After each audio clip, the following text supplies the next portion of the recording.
83-80, laiko lieka 17 sekundžių, Maskviečiai pasistengs pelnyti 3 taškus. Lieka 12 sekundžių. Popovas. Turi kamuolį Volkovas. Volkovas meta, Sabonis nesugeba, nesakau, Sabonis. 3 taškus pelno Volkovas. Paskutinės sekundės, baigėsi antrasis kėlinys. Taigi, pratęsimas po 2 minučių pertraukos, pratęsimas, gerbiami sporto mėgėjai.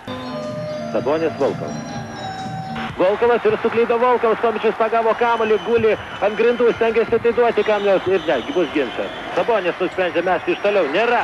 Krapikas, dar kartą Krapikas pagauna kamuolį, vėl sugrįžta atgal, nors, bet Krapikui prieš tai kirto per ranką Popovas. Taip atsisakė žalgiriečiai mesti baudas ir Jovaiša nusprendžia kamuolį atsitūs. Labai puikus Sabonio perdavimas. Chomičius, Kurtinaitis meta iš 3 taškų, yra, gerbimiai sporto mėgėjai. 89-83.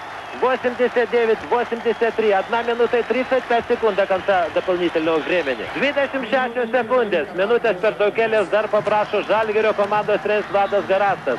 Paskutinės sekundės eiti sirena, taigi su puikia pergalė, gerbimiai sporto mėgėjai. 93-83 rungtynes laimėjo žalgiriečiai, kurie 3 kartą iš eilės tapo šalies čempionais.